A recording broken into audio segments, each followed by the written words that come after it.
ಸಿದ್ಧಾಂತ ಬಿಟ್ಬಿಟ್ಟು ರಾಜಕೀಯ ಮಾಡಬಾರ್ದು, ಸಿದ್ಧಾಂತ ಇಟ್ಕೊಂಡೇ ಇರಬೇಕು. ಮತ್ತೆ ನಾನು ಅದಕ್ಕೆ ಅನೇಕ ಸಾರಿ ಹೇಳ್ತೀನಿ, ಸಿದ್ಧಾಂತದ ಬಗ್ಗೆ ಕ್ಲಾರಿಟಿ ಇರಬೇಕು, ಪ್ರಜಾಪ್ರಭುತ್ವದ ಬಗ್ಗೆ ಕ್ಲಾರಿಟಿ ಇರಬೇಕು, ಸಂವಿಧಾನದ ದೇಶಗಳ ಬಗ್ಗೆ ಕ್ಲಾರಿಟಿ ಇರಬೇಕು, ಸಂವಿಧಾನದ ಪ್ರಿಯಾಂಬಲ್ ಬಗ್ಗೆ ಕ್ಲಾರಿಟಿ ಇರಬೇಕು.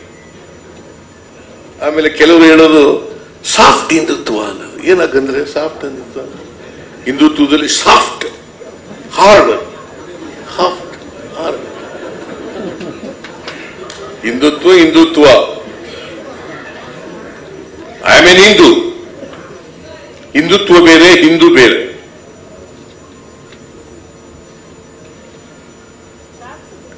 ನಾವು ಶ್ರೀರಾಮ ಪೂಜೆ ಮಾಡಲ್ವಾ? ಇವರೊಬ್ಬರೇನಾ ಮಾಡೋದು? ನಾವು ನಮ್ಮೂರುಗಳಲ್ಲಿ ರಾಮ ಮಂದಿರ ಕಟ್ಕೊಂಡಿಲ್ವಾ? ಭಜನೆ ಮಾಡಲ್ವ? ರಾಮನ ಭಜನೆ ಮಾಡಲ್ವಾ? ನಾನು ಭಜನೆಗೆ ಹೋಯ್ತಿದ್ದೆ ನಮ್ಮೂರಿನಲ್ಲಿ. ಈ ಡಿಸೆಂಬರ್ ಕೊನೆಯ ವಾರದಲ್ಲಿ ಭಜನೆ ಮಾಡೋರು ಯಾವಾಗಲೂ. ನಾನು ಆ ಭಜನೆಯವ್ರ ಜೊತೆಲಿ ಹೋಯ್ತಿದ್ದೆ. ಊರಿನಲ್ಲೆಲ್ಲ ಮೆರವಣಿಗೆ ಮಾಡ್ತಿದ್ರು ಭಜನೆ ಮಾಡ್ಕೊಂಡು.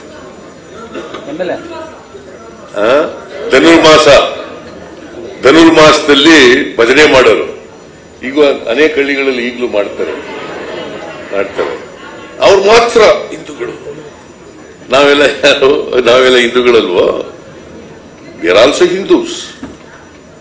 ಆದ್ರೆ ಈ ದೇಶದ ವ್ಯವಸ್ಥೆ ಬದಲಾವಣೆಗೋಸ್ಕರ ನಾವೆಲ್ಲರೂ ಇರೋದು. ವ್ಯವಸ್ಥೆ ಬದಲಾವಣೆ ಆಗಿ ಎಲ್ಲರೂ ಮನುಷ್ಯರಾಗಿ ಬಾಳಬೇಕು, ಎಲ್ಲರೂ ಸಮಾನರಾಗಿ ಬಾಳಬೇಕು, ಎಲ್ರಿಗೂ ಸಮಾನ ಅವಕಾಶಗಳು ಇರಬೇಕು.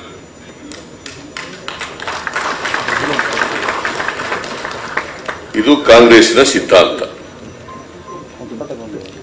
ಈ ಸಿದ್ಧಾಂತಕ್ಕೆ ನಾವೆಲ್ಲರೂ ಬದ್ಧರಾಗಿದ್ದೀವಿ. ಅದರಿಂದ ಈ ಬದ್ಧತೆಯಿಂದ ನಾವೆಲ್ಲ ಮುನ್ನುಗ್ಗೋಣ, ದೇಶ ಬದಲಾವಣೆ ಮಾಡಲಿಕ್ಕೆ ಪ್ರಯತ್ನ ಮಾಡೋಣ, ಕಾಂಗ್ರೆಸ್ ಪಕ್ಷ ಅಧಿಕಾರಕ್ಕೆ ತರಲಿಕ್ಕೆ ಪ್ರಯತ್ನ ಮಾಡೋಣ, ರಾಹುಲ್ ಗಾಂಧಿ ಅವ್ರನ್ನ ಪ್ರಧಾನಮಂತ್ರಿ ಮಾಡಲಿಕ್ಕೆ ಪ್ರಯತ್ನ ಮಾಡೋಣ. ಆಗ್ಬೋದಾ?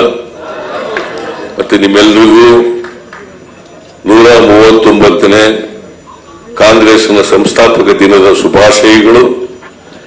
ಜೈ ಹಿಂದ್, ಜೈ ಕರ್ನಾಟಕ, ಜೈ ಕಾಂಗ್ರೆಸ್.